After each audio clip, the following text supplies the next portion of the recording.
Like we Gen Zs were always seen as like, oh, we're very sensitive and like we cannot take in like hardships all the time. As one, we are weak. Run for our reality. We can't work hard. Gen Zs don't work hard. Gen Z tak matang ah, budak tak matang. Perception towards my generation as weak or dumb in a sense of like... We are too selfish. We prioritize ourselves too much. Tidak tahan tukul, tidak tahan kena maki. But why do you want to surround yourself with this type of environment? It's not healthy.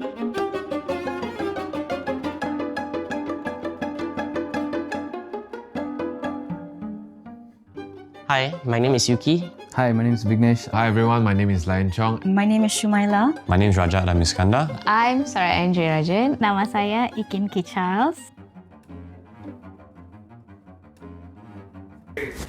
Sure, one, take one. Can you start by explaining the differences of Gen Zs and the past generations?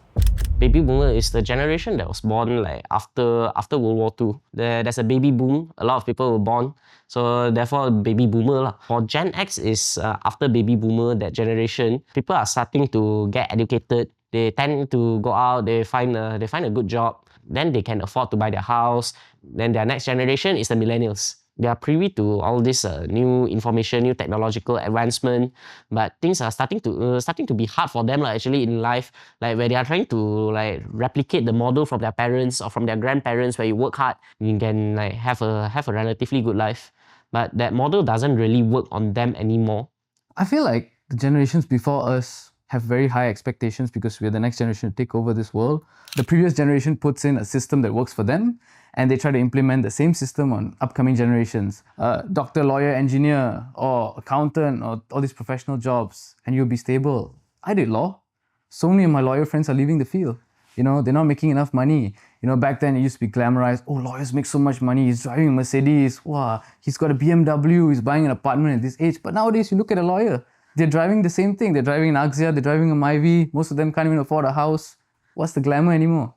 Now we have a lot of choices. You can do your own public figure, you can do influencers, you can make your own video and all that, especially like we are studying film and theatres. They don't understand what are you doing actually. What is all that like, short film? Got masuk the cinema or no? Then what are you doing actually? I understand their concern is because they're afraid because now economy is like getting even harder for us especially. The inflation and everything, the property prices is going skyrocket, but the wages is not going up in the same ratio. And then now it comes to Gen Z lah. So whatever problem, they move on to the next generation. Tambah lagi, move on to the next generation. Tambah lagi, move on to the next generation until now. If we maintain the ways of how we're practicing in our industries 5 to 10 years ago, Gen Zs wouldn't have hope, really. Like, we would be quite cynical, but as of right now, now that we just entered the workforce, we are a lot more hopeful with like what we can bring. What I foresee in the future, in 20 to 30 years' time, when we become leaders, we will become a lot more informed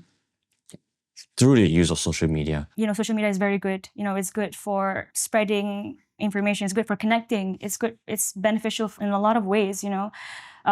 Especially with so many bad things are going on in this world, that certain areas of the world are depending on social media to reach this audience. And I feel like social media is so important in that sense. This helps us connect with people from all over the world in such a short time span. It's sort of like waiting for like mails to come in or like waiting for the emails to come in. And that's the good thing about social media. We are a lot more connected than we were ever before. Sometimes I guess being this hyper-connected, it's also a drawback because there's too much noise. Notifications, everyone spamming you, so much content being blasted, which is why there's a rise in depression, rise in ADHD. People cannot focus because of all this noise created by the hyper-connectivity. Sure, you get information, you get things done instantly, very fast-paced, but that's the cost you have to pay.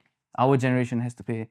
There will always be a spectrum of people who will use social media for good and who will be on neutral grounds or to benefit everyone else. In order to have racial harmony, there should be education on like social media, what not to do on social media, what to do during social media, what is the line that we should not cross. This is the thing that's going very viral on social media, where it's type M, type C, type I, and type B. And sometimes Indians are being categorized as type B. So that guy is an Indian, literal Indian, but this Chinese fella, he will go and he's a very popular influencer, I think. He will be going and criticizing that guy as type B. And which literally, like, I read all the comments which actually said that, yeah lah, type I looks like type B. And it is actually very hurtful for those who are literally Indians who are staying in Malaysia, where we feel like, why are we supposed to go through this pain? I think the main root of it first is the education system. Like how we are segregated. We have this type of school. We have a Chinese, specifically school for Chinese, specific school for Indian. And then if we only have one and everyone is in that together, they grow up together, I think we can minimize this type of segregation. But that brings the point of contention of assimilation and like the loss of their culture. Yeah, as a Chinese person, my father sent me to a Chinese primary school. Our heritage, our culture is passed through SJKC, through this Chinese school. But if we are going all into single stream sekolah kebangsaan, where would this cultural knowledge? I actually disagree with that. I went to SK and SMK. I assimilated way better than everyone else. I have Chinese friends, Malay friends, Indian friends. 我会讲华语, எனக்கு தமிழ் பேச தெரியும். I can speak English. Saya boleh berbahas dalam bahasa Malaysia. I feel like it helps in assimilation. That doesn't mean I'm not Indian. That doesn't mean I lose my culture. It just means that I'm Malaysian. I'm more Malaysian than anyone else because I can communicate in someone else's mother tongue, and that doesn't make me less Indian. It just makes me more Malaysian. I agree with that. Because also, you cannot put all the pressure into schools. It starts with the household too. At home, you have parents. The parents can also teach. When you say that the cultural context, they might lose it, but you learn that at home. In school is where you learn to become together as a society, as a civil, like that. Growing up, I did go to a Chinese school. As much as Chinese school has benefited me and in my career paths, I do feel disconnected from my community a little bit more. Like, I can't speak Malay as well as like other Malays as well. It's best for us to just have a singular school system so that we can all like merge together, and that's how we learn about each other. It's not just by like reading on a book, it's by like actually talking to your friends. I do believe our background, like Chinese, Malay, and Indian, and also Sabahan and all that, we have our unique background. So I actually agree that primary school, we really take our own native language. But after some certain age, I agree everyone to mix together to learn something instead of like isolated, like some of the Chinese parents that only let their children to go to the Chinese school or international school, something like this. A quick question. Can we also talk about the stateless issue in Sabah? Definitely. Okay. Okay. This issue needs to be raised. Is the stateless issue that is currently going around in Sampurna. They are actually indigenous tribe, but they are considered stateless. They are not considered an indigenous community because they live on water, on sea. No country wants to say where they belong. So even Malaysia, they don't want them because they are saying that they are there because dorang kena panggil dekat Sabah kami panggil pati lah, pendatang tanpa izin. But they are not. They've been there for way longer, even before Malaysia was formed. Previous generation, like even my parents think they don't belong there. But when you think about it, why? Why are we doing this? I support your statement. I get your sentiment. Like, of course, the stateless issues, the immigrant issues, and the refugees issues. These are issues that we need to seriously, properly discuss. We are lacking so much behind in treating these kind of issues. But there comes a problem. Like when our current citizens, we are facing economic hardship, inflations. We have our day-to-day crisis. Like, so which one take precedence? The issue of the stateless, the refugee, the immigrants, or the issues of solving our citizens' need first? I disagree with that. I disagree too. I'm sorry, I disagree. Because if government can actually like tackle the things that's going on with the citizen, if they can tackle over here, of course they are tackling over there, the Sampurna, as they want to use it as a tourism area. If they can do both, why can't they actually just focus on the stateless people that's actually literally here more than all of us, I think.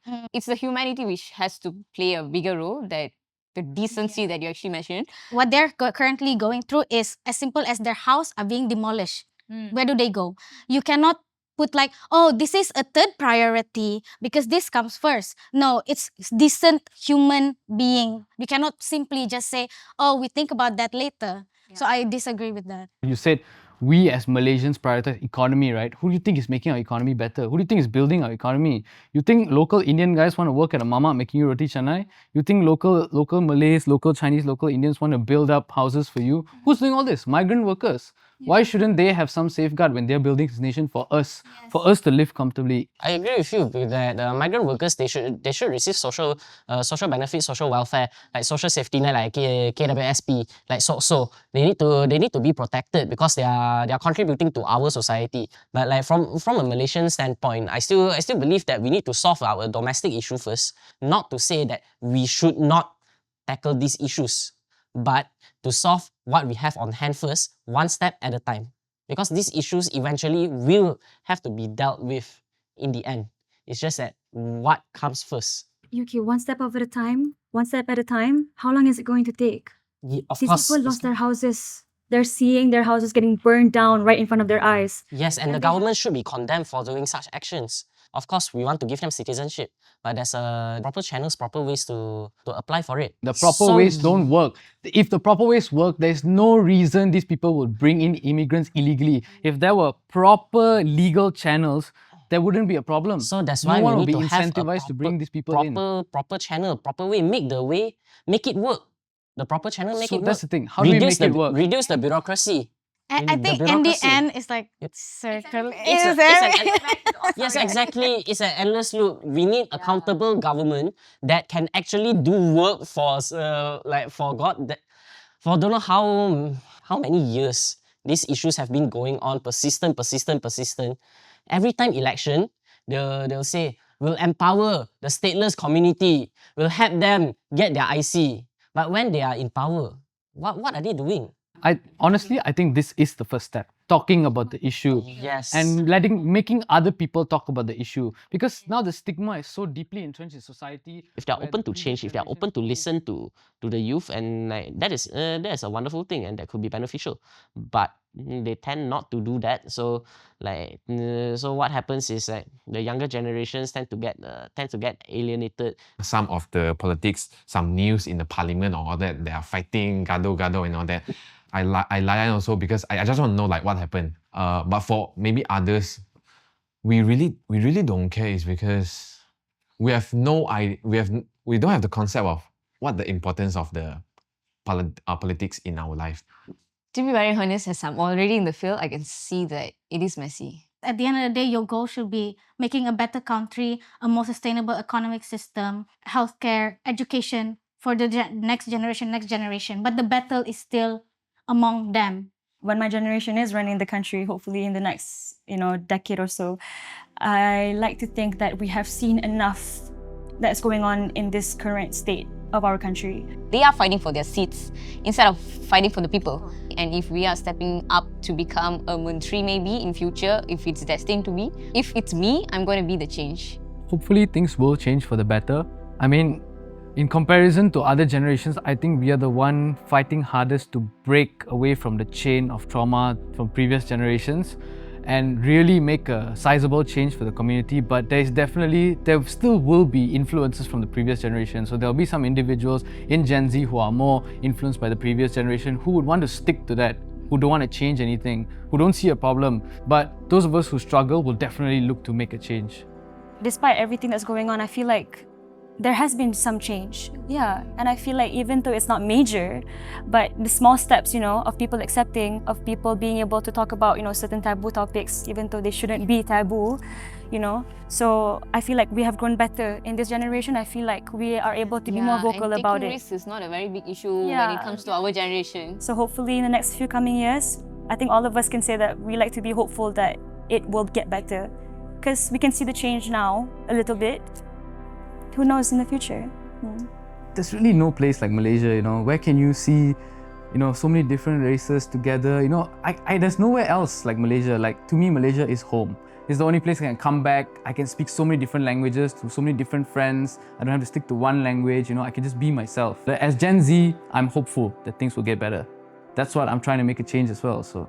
I think it's because we have evolved to the point where we are able to think of what we want, of what we like to do.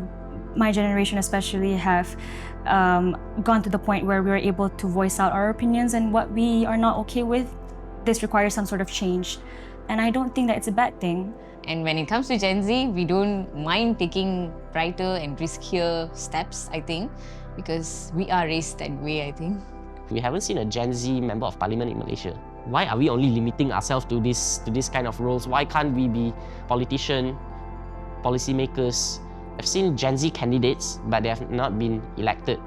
I believe we'll be the generation that will be a lot kinder, more understanding, a lot more accepting to the younger generation and the older generation, regardless of where we come from.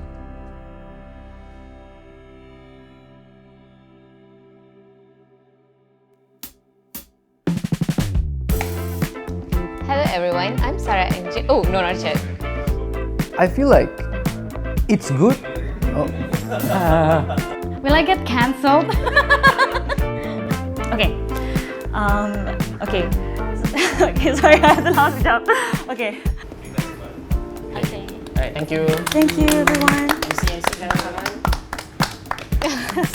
Is it done?